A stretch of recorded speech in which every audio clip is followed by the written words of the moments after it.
Woo!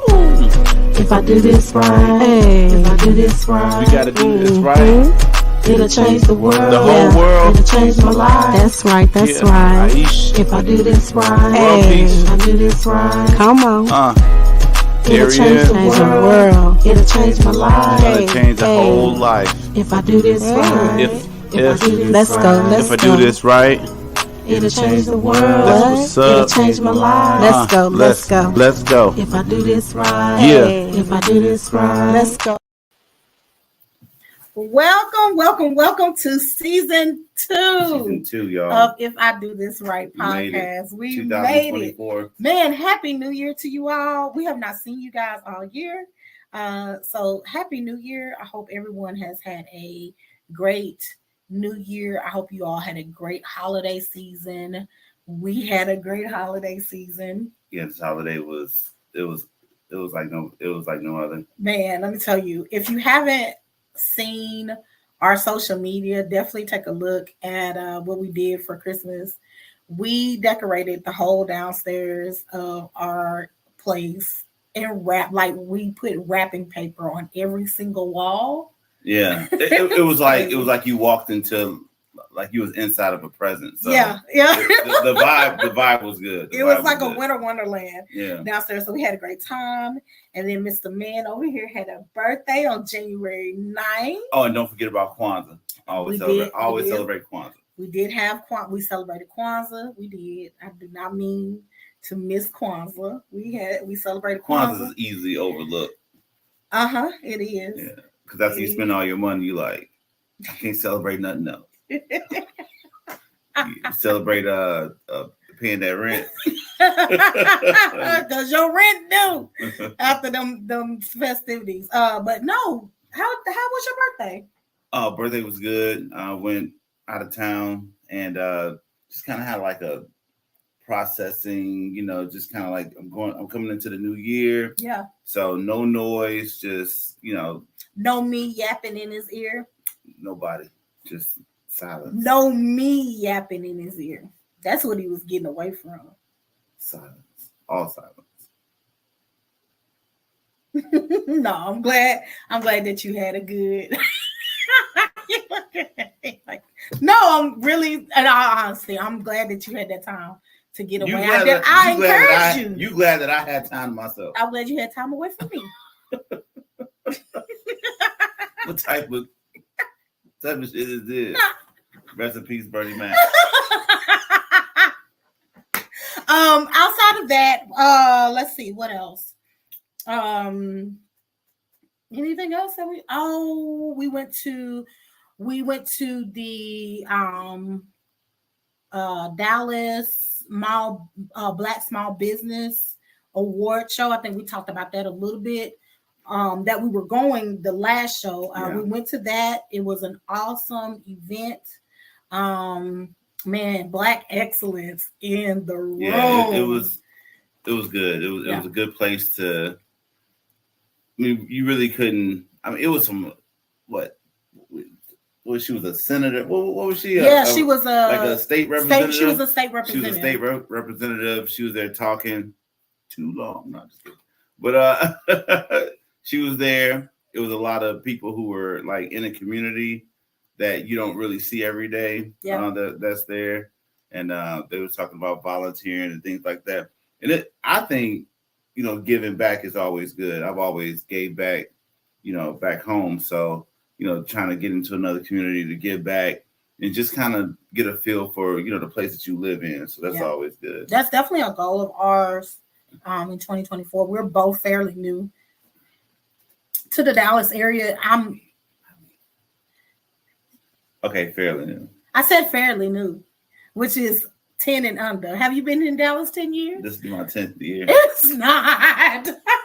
All right, so let's get this show on the road. All right, so before we get started, definitely make sure you are logged into and tapped into our TikTok, our Instagram, our YouTube, our Facebook. We are out there. Season 1 is packaged real nicely for you on YouTube, so you can take a look at that at your leisure, get caught up on those shows. and hit the notification button. Yeah. Because we're gonna have stop bys where we come in and just kind of give some information that you will need to know and that you must know, and it's gonna help you not only through your life but at some point in your journey. So hit the notification button, like, subscribe, get involved. We are in this thing. So absolutely. And we're going to have some special stuff for you too. We may do a random live with us practicing some dancing or just having a good time, checking in on you guys. So definitely make sure you're tapping that notification button. Absolutely. She trying to learn the what's that, Tamia dance? Yeah, the line dance. Tap into that. You all tap into that show. I know how to twerk. I do not know how to do choreography. Tap into that show. I'm such a disappointment to him. They did 2 crisscrosses. She fell. I was like, if you don't get up, you're going to embarrass us in front of Tamia. That's not necessarily true. Anyway, all right. So I'm super excited about our show. I know this is a recorded show, so you guys are going to actually see this in a couple of days. I'm super excited about the show. This is a Valentine Day special. And hopefully this show will open up some conversation and just make you feel all lovey and warm and just give you some ideas or some thoughts of how to improve maybe your relationship or some things that you see that you're doing in your relationship that we're like, man, we're doing a good job. The biggest conversation out here when you go online is relationship. Yeah. But they always talk to single people. They always talk to somebody who has a opinion about it, but not living through it. Ooh, you better go ahead. That was good. No, I'm just saying, like, yeah, no, for real. Let's talk to some people who's doing this thing. Right, absolutely. So today, our guest is Alicia and Mike Johnson. I'm super excited about them. They are both natives of Longview, Texas. They're proud parents of 3 boys, Mikey, Garrison, and Ian. Mike is currently a real estate agent with Caldwell Banker out of Longview and a successful of the blah blah blah blah blah. He's also host of the Success Estate podcast. Alicia is an accomplished author, speaker, community organizer, educator, and social worker. She is currently the social emotional support specialist at Foster Middle School in Longview, Texas. And she is also a proud member of Alpha Kappa Alpha Sorority Incorporated. Okay. I can't say the N too much because that's not my sorority, but I got that color. Oh, anyway, and she's also the creator and CEO of Queens United, which is a nonprofit organization that is dedicated to uniting the community with modeling collaboration. Both Mike and Alicia are extremely dedicated to God, their relationship, their children, and their community. Welcome our guests, Alicia and Mike. All right. Hey. How y'all doing? Thank you for having us. Of course. Thank you guys for joining us. So before we get deep dive into these conversations, we're going to ask our question of the show, which is so random, and it's an icebreaker for us. So what is the worst thing that you've ever tasted? Alicia and Mike, you guys decide on which one of you all going to go first. I already know mine. 3 6s. My dad used to give us this medicine called 3 6s when we were feeling ill. It's like an old thing. Like, so seasoned saints out there, people in the world, 3 6s and cod liver oil. Those 2 things. Ooh. Yeah. No. Like you never forget it. You never forget it. You never forget it. I've never heard of that. It is truly a mark of the beast. Is it? Where is it on the scale of castor oil? Because I've never heard of 3 6. It's worse than castor oil. Castor oil's texture makes it like a instant no for me. But this taste, it's like they was like, we don't care about your tongue. We don't care. They made them even put some gasoline in the thing. It's my. First of all, nasty. I mean, what type? Who sold him 3 6s in the first place? Like, what kind of illness do you? What kind of illness do you got that you need to take this to cure? Look, Listen, in the comments, for if you have heard of 360s or tasted 360s, tell my friends about it. It's in the store. From the devil. You probably got to go to you probably got to go to a Lewis Morgan or something like that, like a legit, like not chain to find it, but they out there. Ask your grandmama and them. Oh man! Wow. What about you, Mike?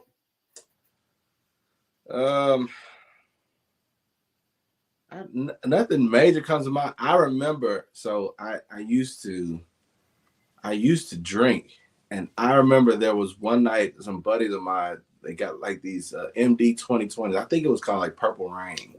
Jesus. And it was terrible. It tastes like liquid smoke. It tastes like liquid smoke to me.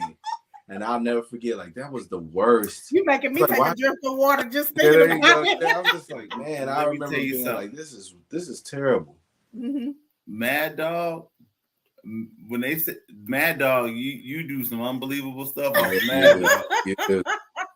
My gosh. I was foolish, man. I was like, I don't know how I got in this situation. Right. Right.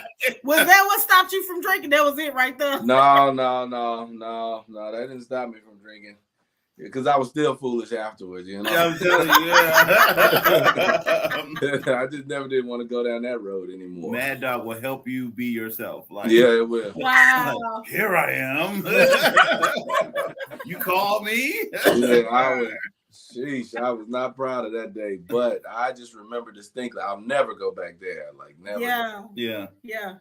What about you? Oh man, so I used to watch cartoons when I was little. Yeah. And one of the biggest cartoons was Teenage Mutant Ninja Turtles, right? Yeah. So I get this idea, me and my son, I say, you know what? Let me order anchovies on my pizza to see if I love it. Thank you. I took one bite and I threw the whole pizza away. What about the smell? Did it not smell bad? I've never had anchovies before. All I know is I never got hit with so much salt in my life. Like my blood pressure did a roller coaster. It was like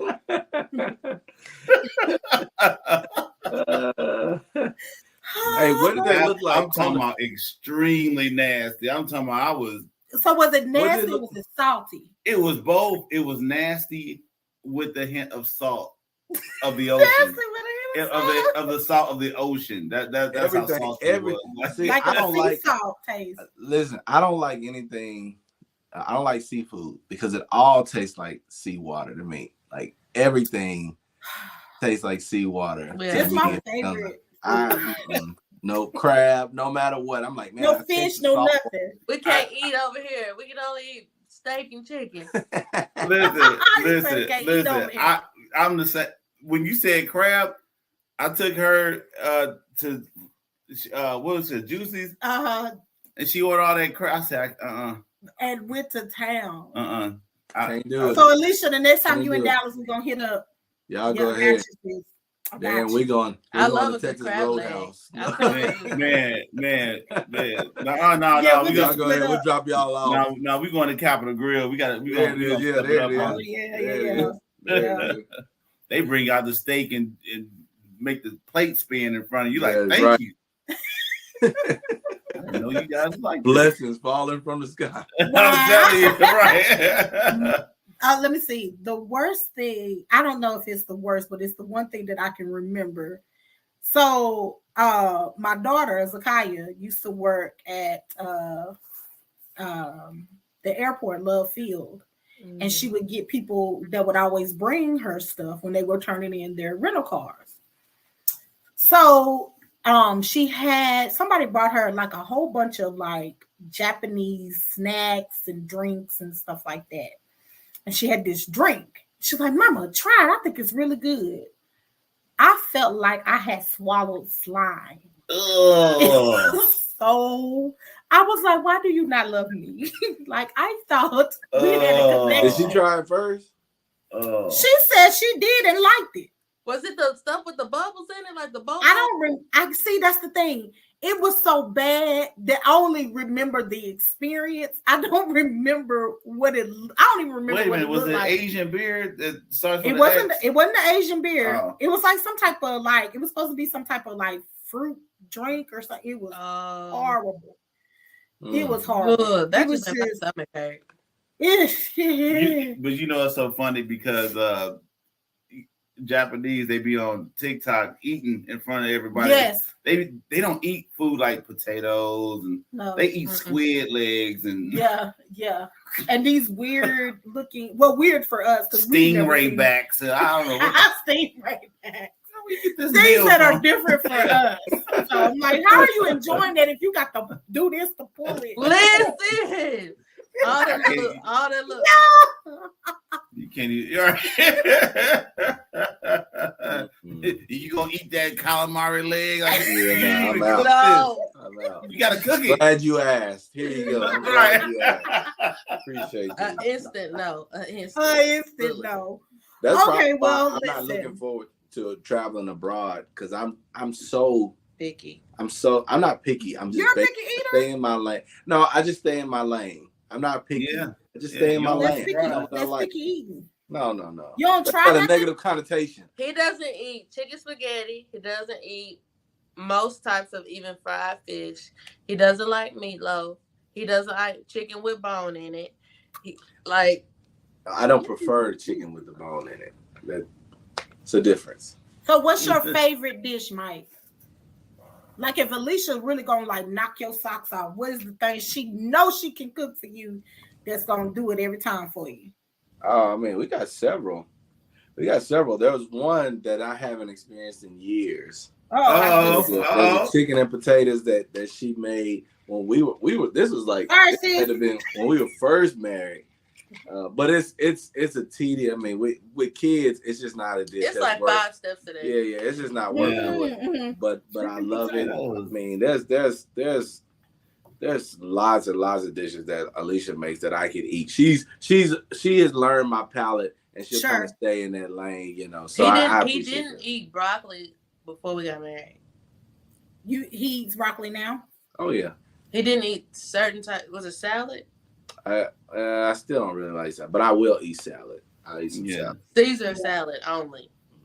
Got Caesar. Yeah, that's it. I don't know if it's healthy. I just put that Caesar dressing. I don't know if it's healthy anymore, but it is. Nah, Alicia looked like she threw away some plates. Like I didn't make. You know, you got to straight. I know that feeling when you try to fix something for somebody, and they're like, I don't really like that. And all of our boys are like that too. So like at the table, it's like that. I know that if I can get Garrison, then I don't know. Garrison is more like me, but it's like you'll know, like especially Mikey. Like if I make something, they all will kind of look at it like, "What's this?" And the boys around the table are saying all the things I think Mike actually want to say. Like, this is not what I wanted. Not everything. Do I have like to eat chicken the and red dumplings. things? Like the way you make chicken and dumplings was different from how I grew up eating chicken and dumplings. Oh yeah. You know, but I eat it now. I mean, it's great to me now. When I looked at it first, I was like, I don't know if this is gonna do it. You know, I don't know if it's gonna do it for me. But turns out it's great. So she just I don't know if she's just sticking towards like what would like make most of the house happy. But yeah, she's a fantastic cook. I would say that's usually our goal when we cook for the household is what is the thing that you guys are going to all eat the majority of. Now, I don't want to waste my time. This one over here, what he'll do, he'll eat it. But if he don't like it, he'll just kindly, and I'll ask, because I'll always ask. If I don't like it, I have a friendly dog that loves it. And what he'll also do is kindly request for me never to fix it again. You better kindly request. It's a kind request. But he will eat it all. Most of the time. Yeah. But then I find out, I'll be like, baby, how was it? Oh, it was great. And then I find out weeks later, I didn't really care for that. Can you not fix that again? Smart man. You gotta. Sometimes timing is everything.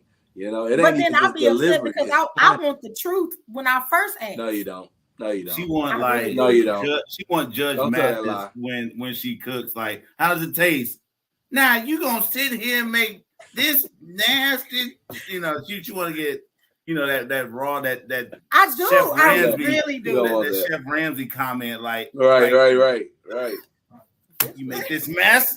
Well, there's an in between in there. Like you go all the way to the dark side. It's like there's no gray area with you. It's just either it's great or no, this was disgusting. Listen. My mama told me long ago, don't mess with nobody to fix your food.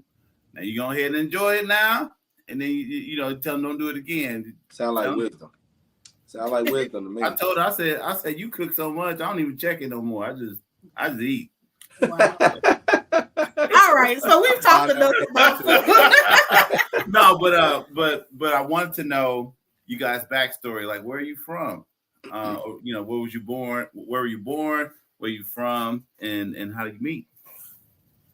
Sure, I'm born and raised here in Longview, Texas. I grew up north of Longview and in the country, Pleasant Hill on the Ridge, and on family land. We grew up out there with my two parents and my two siblings. I went to school here, graduated Longview High. I went to school at Angelina Junior College and graduated from UT Tyler in 2012. I think it was 2012. And me and Alicia actually, I'll let you go ahead and go first. But yeah, that's my basics. I'm from here, been here, stayed here, tried to get away from here, and some like a magnet, I was drawn back. Yeah, same pretty much. I'm born and raised Longview. I had said I was not ever coming back. Went through. Well, I mean, that's what we get told. We get told like, don't come back. Yeah. They tell us like especially for Black people, like it's just not the best place. But I think it's been the best place for me because that's where my husband was. And so anyway, went to LHS, SFA, got my 2 degrees, and wanted to do social work in schools. Went a roundabout way to get there, and now I'm actually doing it. And my life just kind of unfolded, just really following and trusting God because I stumbled my way here. So yeah. I guess our backstory is it's intertwined. It's intertwined, yeah. So Alicia and my older sister are best friends. They met. I think y'all met in middle school. Is that right? Well, we met really. I tried to run track and didn't know I had asthma. Oh man. And so she went to Judson, and everybody, and I just knew I was gonna get on this track and go hard. Wait, did you find out in practice or did you find out at the track meet that you had asthma? On the track, that's what I found out. And so because my coach was just like, "Hey, Stoker, we need somebody to run the 400," and I was like, "Sure." The 400. Oh yeah, you found out quick. You had asthma. She was like, "Stoker, we need somebody to run the 400," and I was like, "Sure, I'll do it, baby." So we get to the track. Foster and Justin, that's our middle school, so I've always had a long time rivalry. Everybody was like, "Don't you know Charlotte? Don't you know?" And I was like, "I don't know her," and I really didn't have no feelings. I was just like, "I don't know who that person is." Long story short, Charlotte was a gazelle made for the track. Sis just went. By the time I got there, they was like, "Man, we need to put these," and I'm wheezing and carrying on, seeing stars, and everybody was like, "Go, you got it." Didn't have it. Didn't run no more track. Went to the doctor. He was like, "Child, you never should have did that because that is a sprint. Your lungs weren't ready." And my dad was embarrassed. He was like, "Just get in the car. Let's go." It was a time. It was a time. Needless to say, that was my one and done with track. Yeah. And so then we actually became friends whenever we were in 9th grade in English class together. And, we just, throughout that time period, it was just us. Like, I never had eyes for Mike. No shade. But I just never did. It was just me. Press pause. Mike, when did you first notice Alicia? Oh, the first time she came over to the house. That's what I thought. That's what I thought. Continue. Yeah. I tried all kind of ways to like subtly get her attention. She just was not. Never know that she wasn't entertained at all. For those of you who haven't picked up on it or don't know, Alicia is a couple of years older than Mike. 3. Mm-hmm. Yeah. Which, and I don't blame her. I mean, when she was in high school, I was still in middle school, so like I don't blame her, you know. But yet still, you know, I was the one subtly pursuing. Yeah, and I was oblivious. Like literally, me and Charlotte be there. We were talking about our current boyfriends at the time. Like the thing is, we got to hear a lot of each other's side story, and so like during that time, like I never really looked at Mike as a brother. He was just a friend. He was just a brother of my friend. And so like, but the thing that I actually reflected on his last birthday was the fact that because I wasn't thinking about him, he got to see the raw side of me. Like, I mean, I wasn't coming over there trying to be cute. I was coming to see my friends. I was in slides. My hair was crazy. You know, I was breaking wind. We was wrestling. He got to see all of that. And so I just really never did. And so as the time progressed, and I think he went off to Angelina, and I found you were off first, and then no, I was already at SFA, but then when he came to Angelina, you know, it was just like, oh yeah, that's Mike, you know, and so I'll look out for him while he here. And so, you know, he didn't have a car, so we were just like, I was just picking him up. He would come to church, but we was just cooling and kicking it. And then, you know, I think one time I kind of thought we was watching Cat Williams, and I was like, this is interesting. I don't do this with any of my other friends, like go to church and come back, and you know, but I never thought about it. I still wasn't thinking about it. So then I think you want to tell the part about when you tried to shoot your shot? Oh yeah, that's the part I'm waiting on. Well, you know, so after school, there's a lot that went into us at college. So because Lufkin is only 20 minutes from Nacogdoches, my dad asked her hey, when you're coming home, would you mind if Mike just jump in the car with you and just come home? So every 2 weeks I was riding home with Alicia. Then she would come pick me up from school while she was doing a radio show. And so I would be around her. And in my head, you know, I was like, man, this just makes sense. Like, we started listening to the same music. We both enjoyed Common Sense at that time. You know, we started putting each other on music and things like that. Still putting them on. No. She does still put me on. But so all these things seem to start meshing in my mind. Yeah. And I kind of had a tumultuous experience at Angelina. I was only there for a year. And in all honesty, I was kind of grasping for something positive in my life at that time. So I'm back home and I'm working on top of some vessels and pipes. It's hot, you know, everything. I'm like, man, this is not what I imagined my life was going to be. And, you know, Alicia was kind of like the bright spot for me. You know, we were still communicating and everything. And so I was sitting there on a break at lunch. I was like, man, you know what? I might as well just ask her straight up. Like, be a man. Come on. Like, come on with like, it. Be a man. You know? Put your chest out. You know, hey, look. Now wait a minute. Now before you get in there, Alicia, do you see the preparation that men gotta go through, right? I talk myself into it. I'm talking about we gotta hit the, you know, we gotta hit the wall, you know. Yeah. I'm looking at all in my head, you know. I'm like, okay. And in my head, I'm like, surely not. Like, no, like no inkling whatsoever. Yeah, we're just cool. Just like hanging out. It was even a point in time in which him and one of his friends like came to SFA. That was after. Oh, I think that was that. Yeah, that was after that time. I don't think so, because you cut me off after I said no. No, but we still came down there. Oh, okay. Because. Well, anyway, spoiler alert. He called. I shot my shot. I pulled up like Steph. He did not. Oh man, a long bomb. I let it go. I missed everything. You know, I didn't hit the rim. I wasn't even. Text. It was a text message, and I just remember being like, I literally couldn't call though. I was at work, so I read it. I sent a text message. You know, at that time, I think text messages were still costing too. So I really It was You were like trying to get as much as you could in. On the Palm Central. on the Palm Central, our favorite phone. Yeah. We even had the same phone and everything, but yeah, it didn't turn out like I planned it. I had this vision in my head, it was gonna be beautiful, and that thing just took a dark turn. It took a dark turn. Wait, so he shot his shot, and did you immediately say no, or were you like thinking about it before? Well, I think I thought about it because at that time, honestly, like, and we'll get to this probably later, but like Mike is truly my only healthy relationship. Like I had been through a series of toxic situations and just like some abuse and things like that.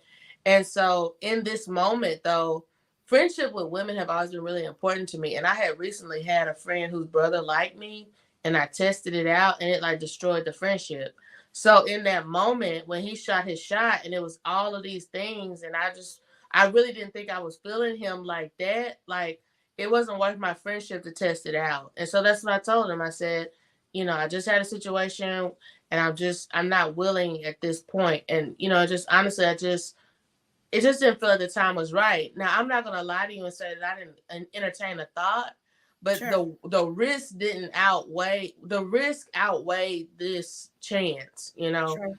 And so I think after that, I didn't realize how significant this moment was for Mike.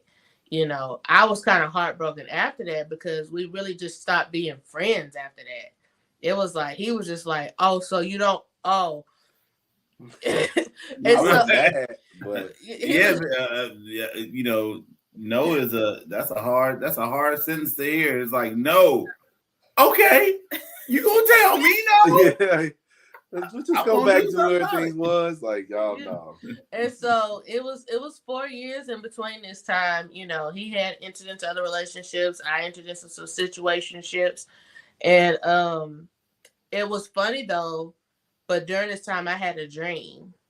And in this dream, I was getting married and I was in turmoil the whole day. Like people were trying to talk me into it. And like finally I went through with the wedding after a series of events. And when I walked out of the church, it hit me in my chest that I had married the wrong person. And the thing that made me realize I married the wrong person, because when I looked up in the audience, I saw Mike Johnson. And I was perplexed because I was like, why is Mike Johnson the person that I'm seeing in this dream? Like, I ain't talked to this dude. I ain't seen him. It's almost like after that moment, he got sucked into some kind of black hole of life. Like, he just went away, you know? And so it was a random dream. It wasn't triggered by anything. So I just kind of let the dream go by. And then one night I was actually at, and there was other guys that came. And at this one point in time, like, the Lord had me actually fast from a person that I was letting kind of take over my life. And it was very, very hard. And right when I got to the end of that fast, I think I talked to that person and he had found his person. And that night I went to hang out at my friend's house and he came back. And after that conversation, we have talked every single day for the last 11 years. Wow. So he came back. How did that go? Like, who shot the shot then? Right after this 4-year high, it actually it was more organic at that time. Okay. So when I came back, I was just coming over to see my nieces at the time, and Alicia just so happened to be there. We ended up staying up till 1 or 2 o'clock in the morning, and we just sat there and talked. We had some in-depth conversations, different things like that. And she left and I went home and I thought I knew her telephone number. I went to double check and I went in. My mom had a number. I went into her because I was in the oil field at the time. So I was gone most of the time. I would come back and stay at my parents' house. And I went in there to my mom's phone and I got her phone number just to check and make sure she made it home. Yeah. Okay. I didn't know that was significant to her. It just so happened to be in my mind, let me just check and make sure she made it home. That was just a normal thing for you. Yeah. Like listening to your story, y'all been cool in the beginning doing that very same thing where she was picking you up and, going to, here and there. And then here it is again, where you're just doing what you think is normal. Like, hey, I'm just checking to make sure you made it all right. Yeah. Yeah. We even laughed a little while ago because also during this time I graduated from grad school, and like randomly Mike just shows up to my graduation, and I was just kind of like, you drove all the way to Neck for my graduation, and I'm awkward, and so I was just like, hi, good to see you, and he was like, hey, yeah, and then he was like, okay, bye, Mike, what's up? How did you randomly come to a graduation? What's that all about? Well, for one, Alicia had done so much for me when we were in school. Yeah. So I wanted her to know that she mattered to me, because I really don't go to a whole lot of events. You have to do something pretty significant for me to, take the time to go and do it. And I don't mean it like in an ugly way, like I don't care about people. It's just I could be sort of a recluse, and at that time, it just felt right. I had saw her experience so much in school. We talked about a lot of things. It just felt like it was the right thing for me to do, to be at her graduation. But then I had to get out of there because I didn't have no money to go eat afterwards. I didn't want her to know, like I spent all my money in gas just to get down there. That's what's up. Okay, Man, that's what's up. So what was the official date? Y'all official first date? What did that look like? Do y'all remember? I remember what I consider. I don't know if anybody else would consider it a date, but I know what I remember. It was actually like that night he walked in. I have to tell you, I have to be honest. I was a little vain. Like he said, he had been in the oil field and he had like bulked up, like when he was in high school, he was like a skinny, like ball player, but like he had bulked up. I knew that he had something under his belt in terms of like provision. That's that safety thing that we may talk about later that women require to feel in a relationship. So he looked like a man, and like the conversation felt like that. So the next day I was actually helping this same friend, my friend, move into her home, and he came by. And so and I had just gotten through like crying for her, like, I'm so glad you got this house. Oh, you know me, I'm extra. So anyway, Mike walks in. You do. Mike walks in and he's like, hey, can I talk to you for a minute? So he holds my hand and takes me out to his truck, and we drive up the street on the top of this hill, and the sun is setting. And he turns the music on, and like he had one of those beds on the top of his truck where like, it's covered. And so we just slow danced. The car cover. So we slow danced on the back of the truck while the sun went down. And and it's just like that's player. Oh yeah. That's player. That's good. So for me, I consider that our first date because it was just like I had never experienced like anything like that before. Yeah. Yeah. That's super thoughtful. Yeah. Let me write that down. You've had your moments, sir. No, you've had plenty. I did that. Brother, you going hard on Valentine's Day. Nah. I see how you loving my friend. Wait a minute. None of the stuff I did was nothing. That's stuff you hear in the movies. That's stuff you see in the love. You start crying. You've done some movie type stuff. No. I ain't did that. I ain't did that. You ain't got to do exactly that for it to be right. Okay. I'm finna take some notes though. It's a lot of times when you're together, challenges come up, and sometimes you don't learn to after the fact how to deal with them. Yeah. What challenges did you all successfully get through where you both were on the same accord, but you were just kind of like saying that, man, if I'd have did it right, if I'd have did this right the first time, we could have handled it a lot differently. That you're comfortable with sharing with us. Well, I mean, we're pretty open. There's not a lot that we have dealt with that we don't talk about, openly. I mean, if you're looking for something simple, I mean, I think we struggled a lot in our communication at the beginning, especially. So, what everybody does when you get into a relationship, you come in with expectations. Absolutely, you have an expectation based on this person has nothing to do with what you expect of them, but you've built this person up. You've built the position of the person. So as a wife, I have an expectation of her as a wife without knowing anything about her as a person. So I plug her in. And I think some of the challenges that we had early on was that we both had expectations of each other that we really weren't prepared to feel.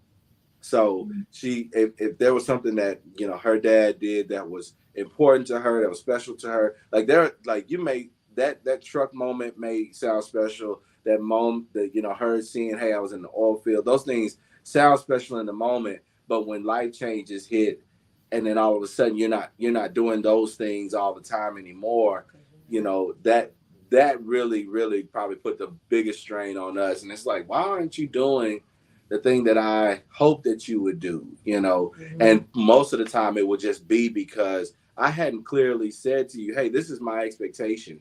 You know, we got married in 8 months. We dated for like 3 months, then we got married 8 months later. We didn't spend enough time talking about, hey, what is our marriage going to look like when we get married? You know, we knew what people normally do. Yeah. You know, like she comes from a 2-parent household. I come from a 2-parent household. The way her family operate was different than the way my family operate. So for instance, a basic thing, I'm a DIYer. You know, like if something happens with the vehicle, I'm gonna figure out what needs to happen. I'll do it myself. Her dad, he was like, hey, let's take it to Kevin's Auto over there.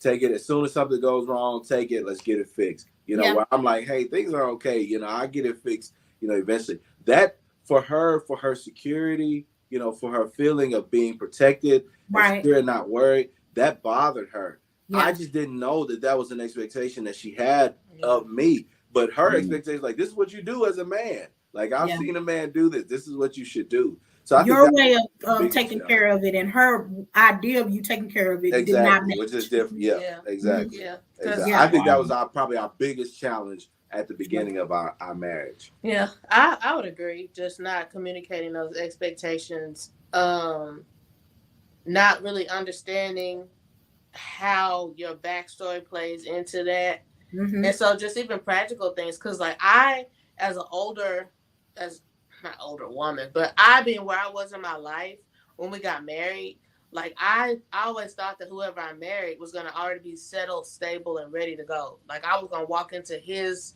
plan and support. You know, it was like, I'm going to be, you know, we done watch Girlfriends for years and all these different shows. And so we're thinking that even I, as an independent woman, I'm going to walk in. He's thinking I'm going to walk into my marriage and build with my person. Yeah.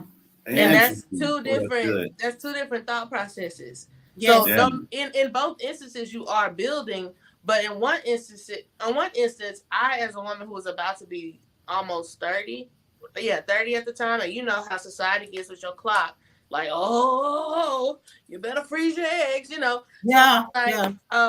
It was just a different thought process as well. So I didn't understand where I had urgency. He was just kind of like, I had a different type, kind of going with the flow type. Well, and he had a different expectation of, you know, what our life would look like. And I think that after we got married, things drastically changed because Mike literally quit working in the oil field to come here and for us to build a life together. Well, oil field money is very different from Longview money. Yep. And so then having not talked about where we stand with finances, you know, what are your spending habits? Like, do you have an understanding of how money works? Like, we was just kind of like, you know, let's figure it out, you know, and as someone who did have a father who just kind of made sure that I had all the things, you know, and a mom who worked overtime to make sure I had all the things, I'm not going to, and this is after years of struggling, you know what I'm saying? It got to a point where like, you kind of felt like, I don't want to have to start all the way over. I've been here before, you know, but We did. And I think that if going back, I wish we were so in love and in feelings, we were just loving each other. Oh, we just want to look at each other and smell each other. Yeah. I wish we would have took some more time. But I do believe God's timing is perfect, because one thing I do know, one of the biggest things that hit our marriage was when my father died, because it caused my faith to really just, like, I went through a lot, emotionally. Close to your dad? You were close to your dad? Yeah, my dad was like my best friend. So, and I think that after he passed away, like, I don't know if y'all seen that movie Soul, but like when a little person is just walking through with all the little craziness around, like, that was me. Yeah. And so I pushed him away. I pushed a lot of people away. I pushed just so many things. And so we were going through financial stuff in the midst of my grief. Mm-hmm. And it was just, so I am grateful that we did have that thick layer of love. And, we also had made, decisions for us so that we could maintain closeness.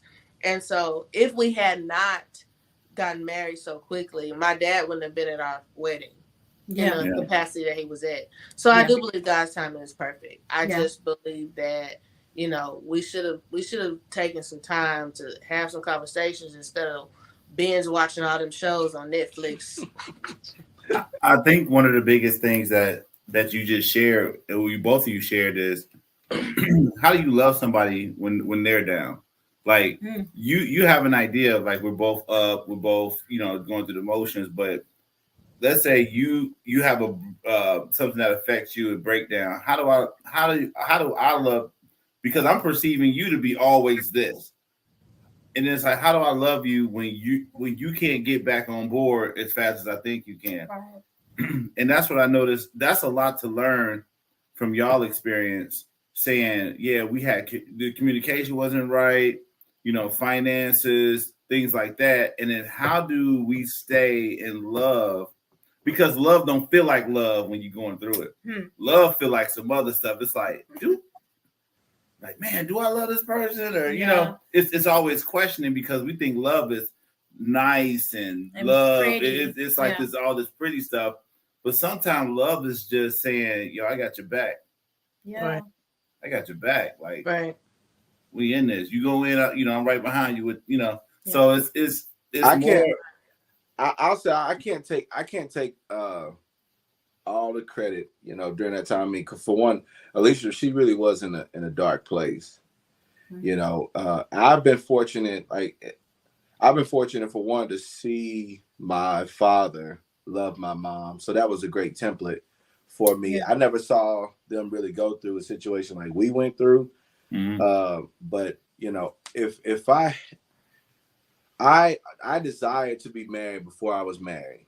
So in preparation, there were some things that I always thought. For one, I never wanted to go through a divorce. That's just, I was like, hey, the person I met, I just need to know, like, if things go crazy, are you going to be looking to leave me? But in that, as my faith started to grow, because I went through a lull in my faith when things weren't going right, basketball wise, and kind of that same time where Alicia kind of shot me down. I kind of went through a dark time myself, and Alicia actually was going strong in her faith, which challenged me. I was already a believer, but it challenged me when I learned of some of the sacrifice she made in order to serve God. So as my faith was being challenged, I was growing. One of the things that always stood out to me, the Ephesians writer talks about how men should love their wives. And it says the same way Christ loved the church. And at the time I was listening to Dr. Tony Evans in Oak Cliff Bible Fellowship. And he explained, he said, well, how much did he love the church? And he said, well, he loved them to the death. Like, there's nothing that Jesus would not lay down for his bride. And so in that, I'm challenged, because also too in the Corinthians, there's a section, the love chapter that a lot of people reference. It starts off, it says, love suffers long and is kind. Yeah. So, and long suffering is just patience. And I had to think about like how much patience does this person who is dealing with something she's never dealt with before, in a way that I've never seen anybody have to enter that experience. You know, what happened with my father-in-law, it was such a heavy experience. Yeah. This was not my father, and I felt the weight of this, you know. Yeah. So I can only imagine what Alicia was dealing with.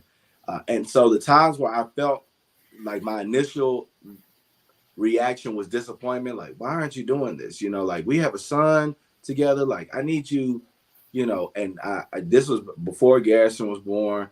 But I'm like needing help. Like I'm struggling. I had gotten laid off from my job, all these different things. And so things were happening at the same time. I had to just reflect on the grace that was given me, like as a person who loved Jesus growing up, strayed away, and was given the grace to come back and return back to my Lord. At that time, I was like, well, what does Alicia deserve? For one, like, this is God's child. You know, this is God's child who's dealing with something. I made a vow to her and to God and at the altar of like, hey, in sickness and health, good, bad, whatever it is, thick, thin, like, I'm going to be there for you. I had to revisit my vows, my own personal vows. You know, I don't know how Alicia felt about me completely at that time. I think there were probably some times she was like, I wish you would get away from me. Yeah. But it's not for me to control that, though. Like, my job as a man, the responsibility of a man is not to be controlled by what she may be feeling in the moment. She has a right to those feelings. I still have to I had to govern myself based on what I had already vowed in the words that came out of my mouth. So it was just beneficial that I had that foundation of seeing Christ love me in such a way that he allowed me to basically turn my back on him and come back, you know, and love me back to him. When I felt like, even though I don't think Alicia really ever turned her back on me, I just felt like there were times she just didn't have the capacity to like me.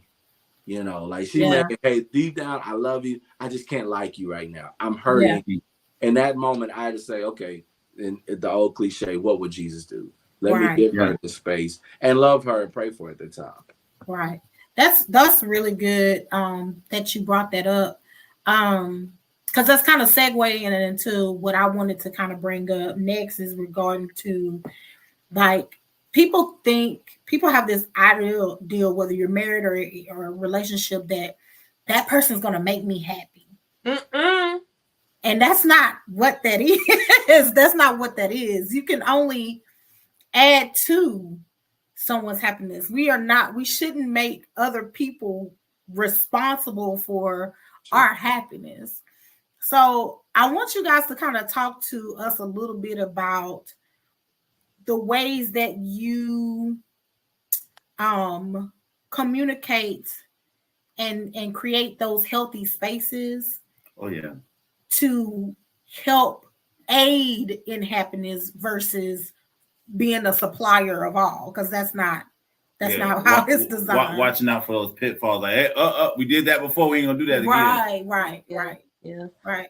Well, I definitely say that is part of our story. Like I said, I had a very toxic past before Mike, you know, and so I come in guns blazing, ready to defend, even though my heart wants to go soft and, you know, I want to just melt into his arms. There's part of me that did, but no matter, I really believe, like, because, I mean, even though we got married really quick, Mike and I knew each other for about 20 years almost. Yes. Before we got married.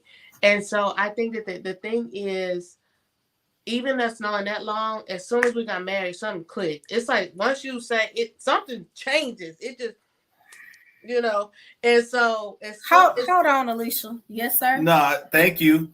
First of all, thank you for saying that line. Okay.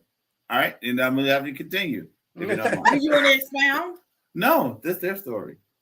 I just looked at you because you already know. Okay. So that's a conversation that we have been having. Yeah. But I mean, which is what you talking about, how people change when they get married? Is that what the energy shifts? It's just a different energy. I don't know how to explain it, but is that what you're saying?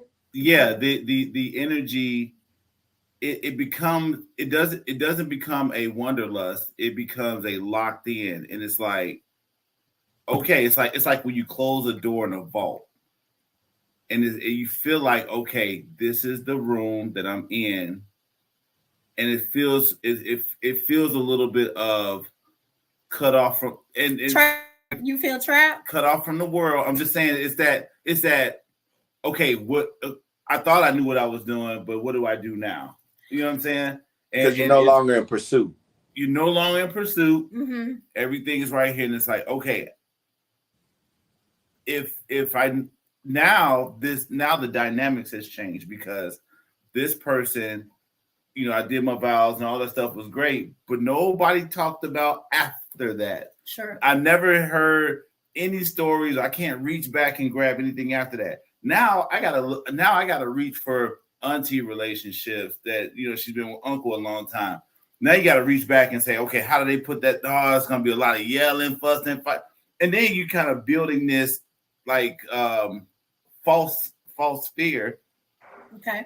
Because you're like, okay, what happens with this? Or if I can't equal this, you know, this level, well, so it's a whole different mood shift, different dynamic. That's all I gotta say. If I may interject, so you all were privy to getting married fairly young and being with each other. They've known each other for 20 years. You and I have both been married before and have moved on from those marriages. My idea is that I feel like you're staring a whole lot. I'm trying to watch what you got to say. Yeah, watch right. My idea is that dating is an audition process, right? And that in the dating process, you get to kind of see what you're buying, so to speak. You kind of get to see that person sometimes, and I'm not talking about the lovey-dovey dating. I'm talking about when you a couple of years into it. Now you get to see, how is that person when he's upset? How does that person handle difficult times? And when you become adjusted to those different areas and like, that's something I can subscribe to. So in my mind, especially as we are older, that it's not so much of once marriage happens, it's a switch, because we've lived enough life for it not to switch. Am I making sense? That's my thought. I think I get what you're saying. I think my thought process, and I'm not in your shoes, so that's one thing I don't want to ever, you know, because it's a different ball game. I think me knowing my mom's story, because of course, as a result, she lost her husband and now she's dating again. I think that there's a clarity that she has that she didn't have before. So now she's not playing no games. Like, she's just like, I like you, you like me, this is what we doing. And either we are, it just feels like that. When I'm watching her, it's just kind of like, yeah, I get that. You know, and so it's just kind of, wow, oh, okay, you know. Yeah. But because you know